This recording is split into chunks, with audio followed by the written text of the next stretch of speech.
Well, we're back. It is my pleasure today to introduce Pastor Marques Neal from the Lion of Judah, the Family Center in Temple Hills, Maryland. I have watched this.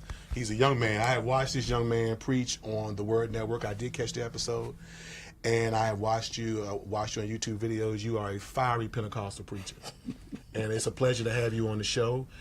We're here with your lovely wife, First Lady Lisa Neal. She wasn't scheduled to be on the show, but we just kind of dragged her on, you know. we appreciate you being on the show. Both of you all are young people in ministry. We're going to get into this book here, but tell me how you got started preaching. Well, first of all, let me say thank you so much for having me on the show. It's definitely a great opportunity, and I'm honored to be here with you and your co-host. You so nicely welcomed me. So let me say thank you. Brother Marques, anytime. Reverend. You had to get that out, didn't you? You had to get that out. You had to call you Marques,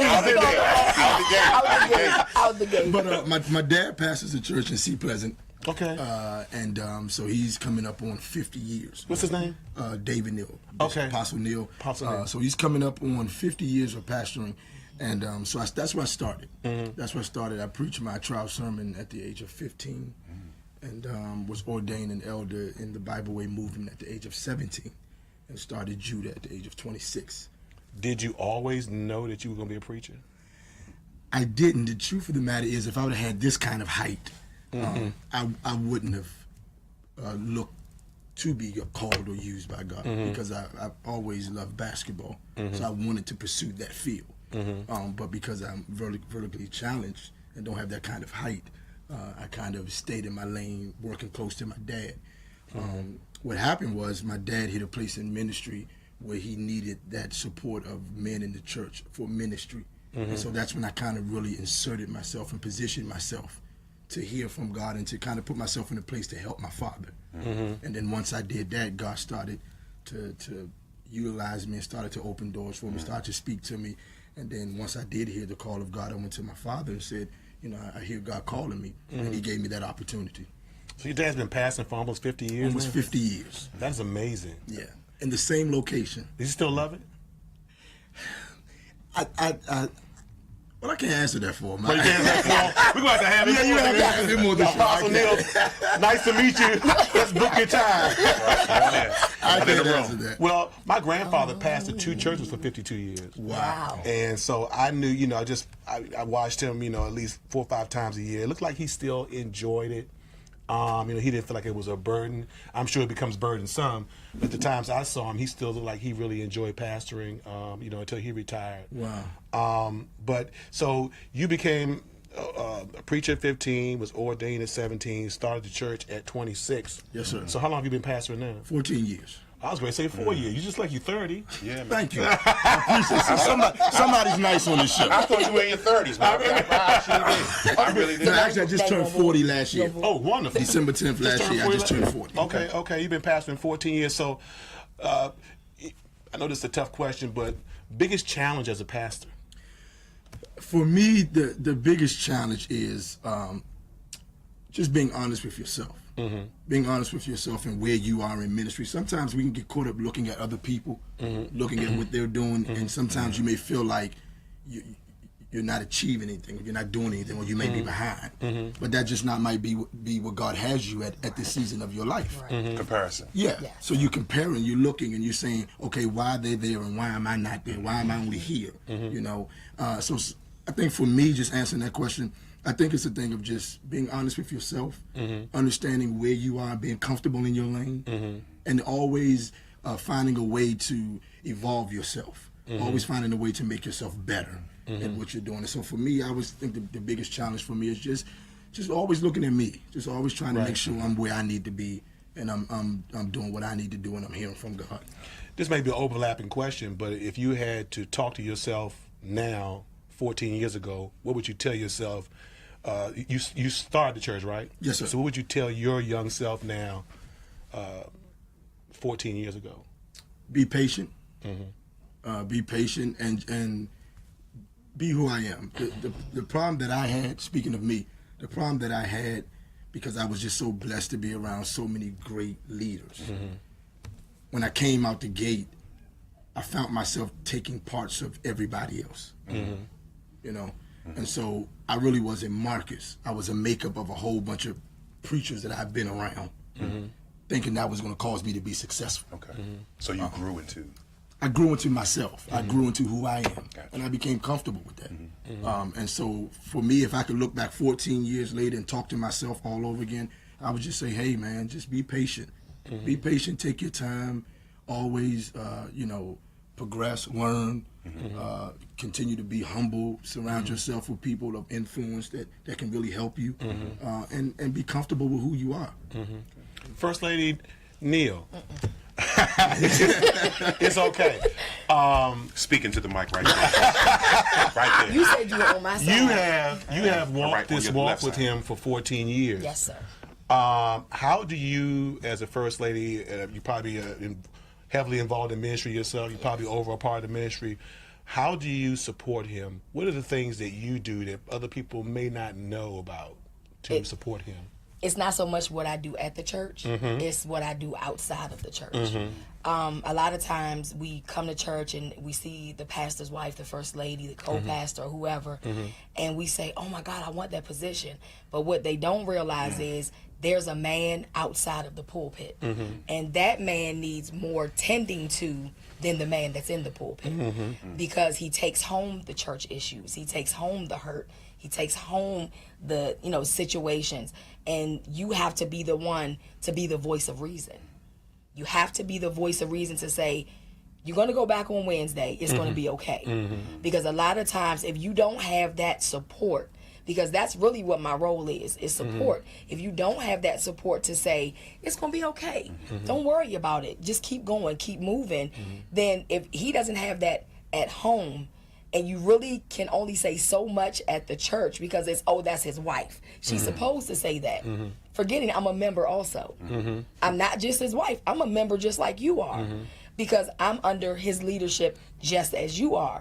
So my thing would be the support that's behind the scenes, not so much of what you see in the church. Did you have any struggle 14 years ago trying to find your place in ministry, what God had called you to do? Oh yes, Lord. yes. I was born and raised Methodist. Oh. Yeah. Nothing. I mean, that's your reaction. Now, I got a lot of Methodist friends. Yes, we do. Yes, we do. What is that? Oh, Yes, we do. The frozen The children. frozen children.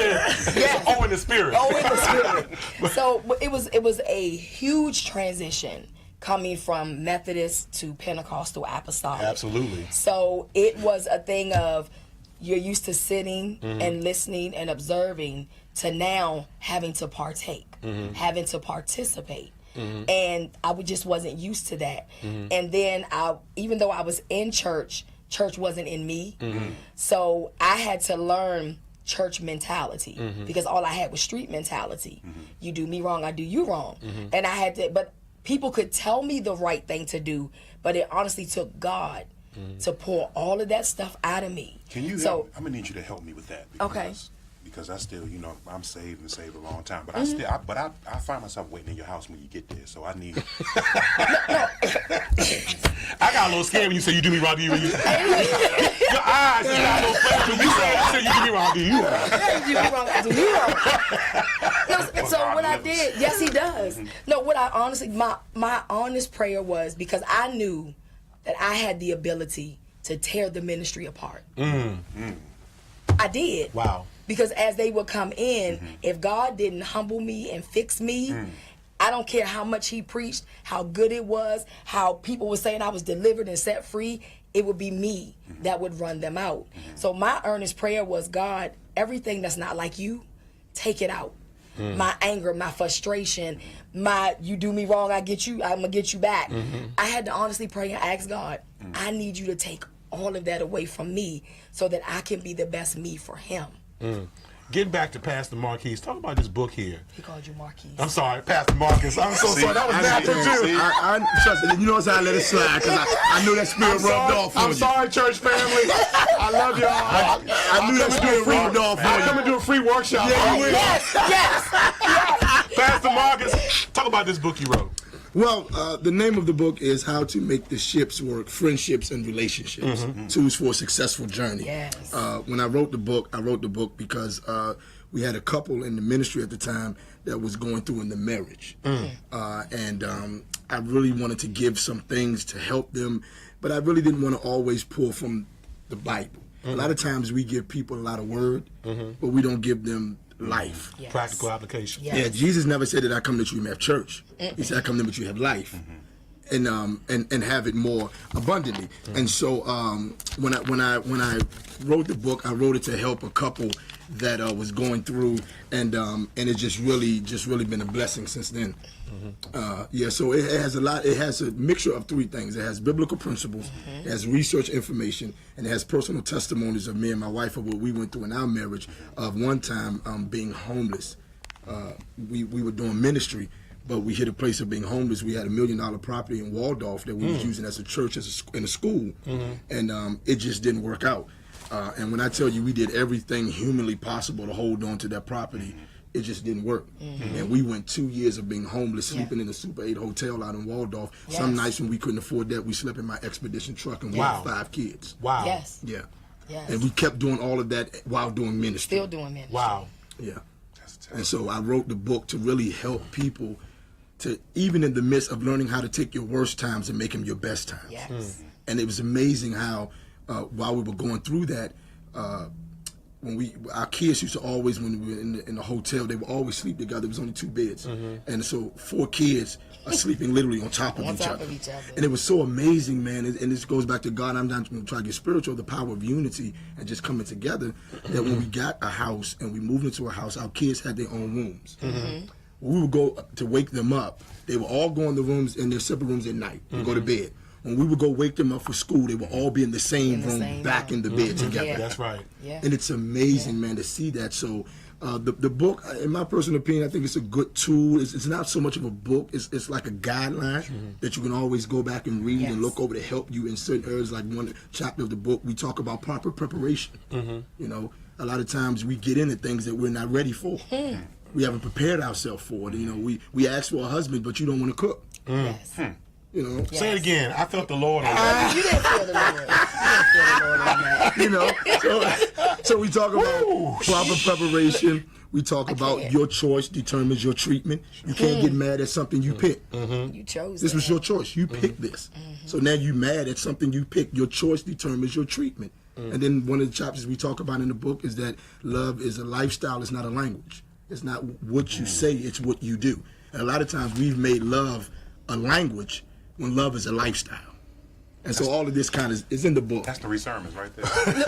How can folks get this book? They can go actually to the website, www.mdnministries.com, www.mdnministries.com, and order a bunch of them up for your family and for my buddy over here who likes to call me Marques. We got 1 minute left. There are a lot of young preachers, young pastors who start their ministry, especially in the DMV area. Tell them how they can survive in these times. There's a lot of churches, you know, preachers are trying to make their way in ministry. Give them 1 or 2 tips that they can go by today. I'll give 2 tips, Phillip, and can I be honest? Absolutely. Okay. The first thing I would say is be original. Be original. And I had to learn this the hard way. Be original. Even when it came down to my dad, a lot of things I felt myself early doing in ministry because my daddy did it. You know, be original. Find out what God has for you. Find out what your lane is. Find out what the call is on your life, and follow that. The second thing I would say is give people Jesus. Absolutely. Yes. He says, if I be lifted up, Absolutely. I'll draw men unto me. We got to get back to giving No people. gimmicks. Or tricks or games. Get back to giving them Jesus. We giving them everything else, but ain't nobody Everybody giving them them Jesus. Talk about your family real quick. I love them. My wife, I'm married to, coming up on 17 years. Praise God. And To so the same woman. What you say? Bless you. Yes, Lord. Thank God for that. there you go. Come on now. There you go. Say There more. you go. children? My hat's off, brother. My hat's off. 17 years, 5 I'm trying to get back in the game. You gonna get back in the game? One of Okay. these days. That's another episode. Getting back in the game. 5 kids, 4 boys and 1 girl. and I love them. I love 'em. My sons are in music. I have one of my sons play keys, bass, and drums. I have another son to play drums, so they're musically inclined. My daughter sings. Call their names now, so they'll say Michael. Yeah. I got enough Princess. of them. Donovan, let's start there. Donovan, Michael, Princess, Marcus, and Sydney. I love you guys. That's the fam. Man, thank y'all so much for being on the you. show. Yes. I think we need to have y'all back to talk about marriage. I would love to. Let's dig back into this book some more. would love to Talk come about back. marriage. Maybe about 2 months we'll Yes, come sir. back, and y'all gonna be having your own show here on WBGR Yes, as well. June. We're starting in June, Thursdays, 11:30 to 12:30. And what's it called? Real with the nails. All right. Real with Pastor Marques. Y'all take care. We'll see you next Monday on Real Talk with Phillip Carter. God bless you. For more information on how to become a guest on Real Talk with Phillip Carter, or for general inquiries, please email us at realtalkwithphillipcarter@yahoo.com. Tune in next Monday for another edition of Real Talk with Phillip Carter.